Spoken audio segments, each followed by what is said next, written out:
In today's chilling story, we're diving into one of the most haunting and unsolved true crime cases in history, the mysterious death of the boy in the box. Over 60 years later, this case still leaves the world with a deep sense of tragedy and unanswered questions. The identity of the boy, his death, and the circumstances surrounding it remain one of the darkest mysteries of the 20th century. Despite extensive investigations, countless theories, and multiple suspects over the years, his name has never been uncovered. What happened to him? Who was he?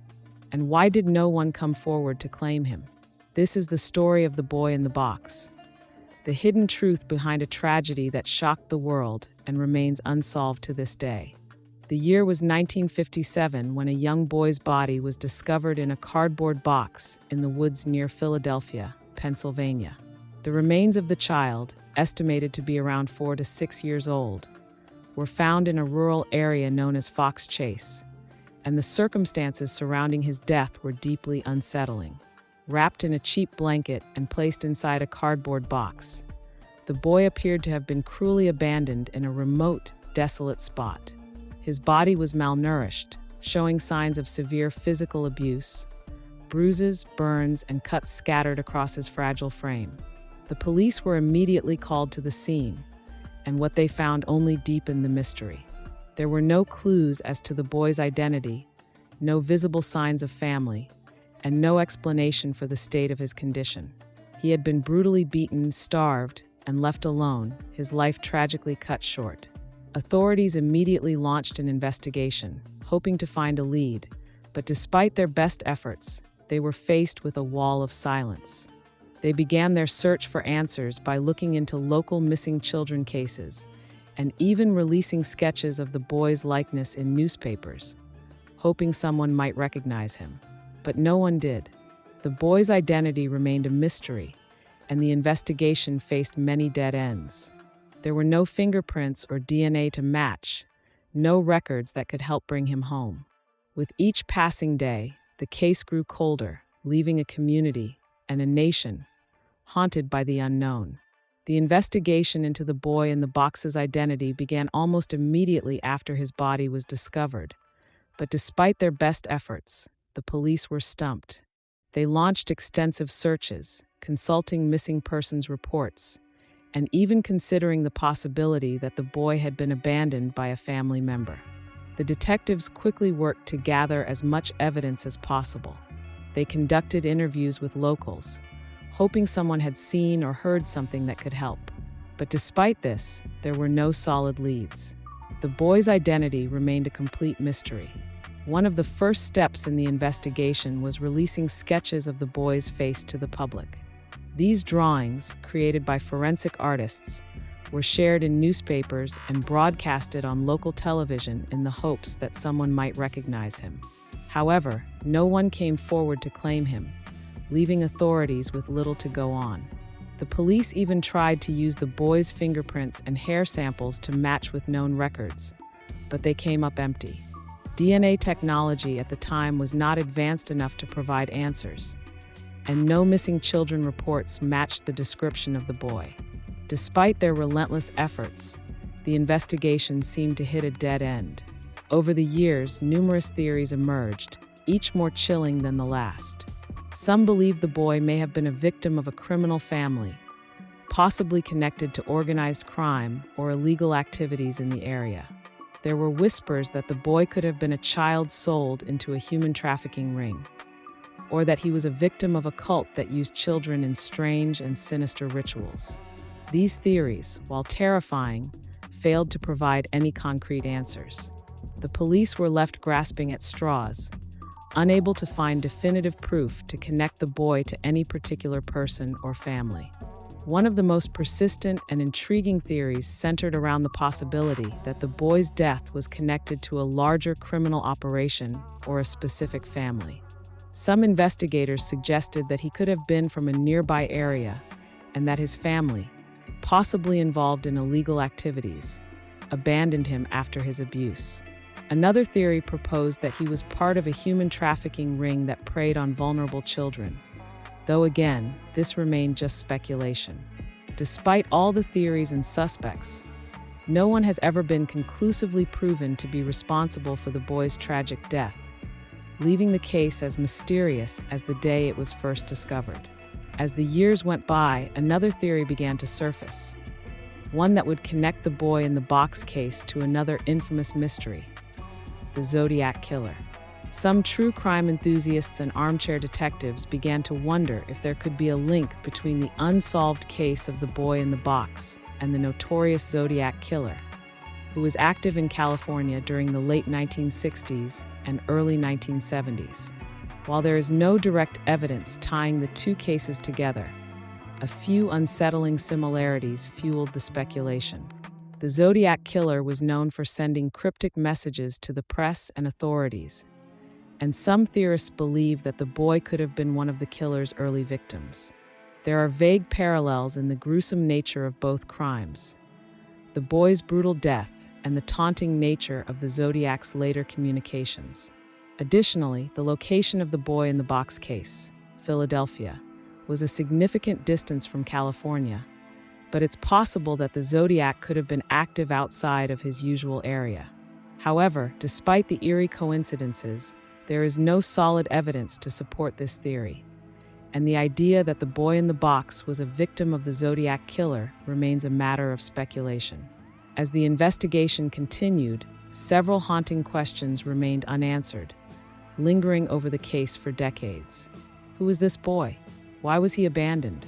And most chilling of all, why did no one come forward to claim him?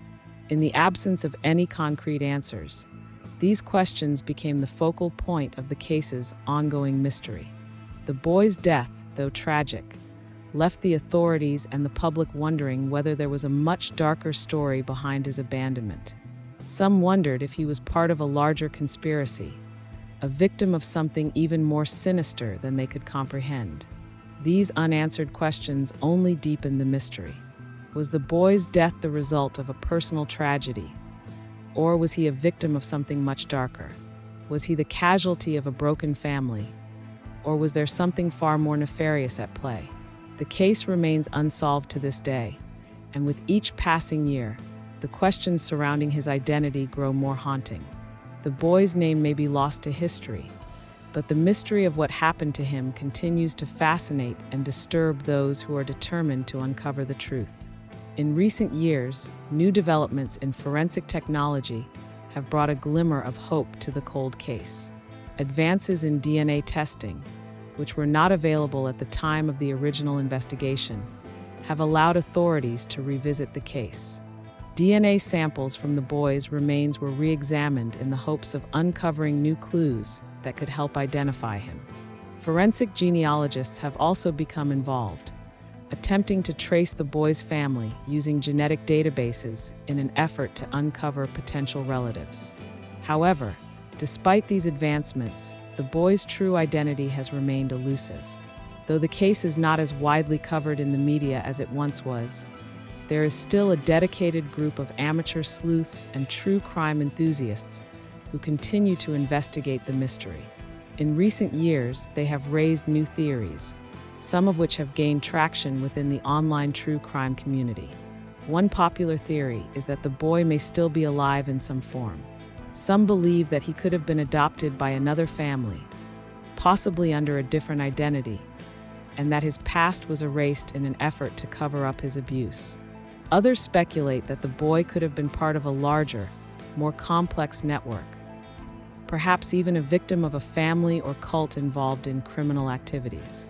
While these ideas are unsettling, they remain just theories, and no concrete evidence has surfaced to prove any of them. As DNA technology continues to improve, some believe that the breakthrough they've all been waiting for may be just around the corner. Authorities are still actively working on the case, and every year, new genealogical tools and databases bring them one step closer to finding the boy's family, or at the very least, uncovering his name. But the haunting questions surrounding his death still linger. Was the boy's death part of a larger, more complex story? Or was he simply the victim of neglect and cruelty, abandoned by those who were supposed to care for him? The search for answers continues, and each new development raises more questions than answers. Theories surrounding the boy's identity remain an enduring part of the case, as people continue to speculate about who he really was. Could he have been a child who was taken from another family, later placed in an institution, or adopted by someone with the intent of concealing his past? Theories of a child being raised under an assumed name or in a completely different setting seem both plausible and eerie when considering the lengths some families and organizations might go to in order to hide their secrets. The mystery surrounding the boy in the box may never be fully solved, but the possibility that he could have lived a life under another identity only adds to the intrigue. The case of the boy in the box continues to haunt not only those who investigated it, but also the public, who are still captivated by the mystery surrounding his identity and death. Despite the passage of decades, his story remains one of the most chilling and unresolved true crime cases in history. The haunting image of the little boy, abandoned, beaten, and left in a cardboard box, has left a lasting impact on both law enforcement and the general public. It serves as a stark reminder of the vulnerability of children and the dark, hidden dangers that can lurk in the most unsuspecting places. Moreover, the case has influenced the way police approach missing children investigations today. The boy in the box case highlighted the need for better resources and tools in identifying and tracking missing children, as well as the importance of connecting missing persons reports to larger databases and forensic investigations. His case pushed for changes in law enforcement protocols, especially when it comes to the use of forensic evidence like fingerprints, DNA, and modern genetic testing. Investigators now have more sophisticated methods to help track down missing children, thanks to the lessons learned from the unanswered questions left in the wake of this case. As we reflect on this tragic story, one question remains at the forefront. Who was the boy in the box? Despite all the time that has passed and all the theories that have emerged, the boy's identity is still unknown.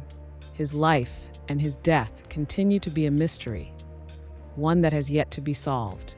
The case may never have a definitive resolution, but it has left an indelible mark on those who have followed it over the years. So we return to the question: who was the boy in the box? Was he a victim of neglect, a tragic casualty of a darker, hidden world, or a child whose identity was erased for reasons we may never understand?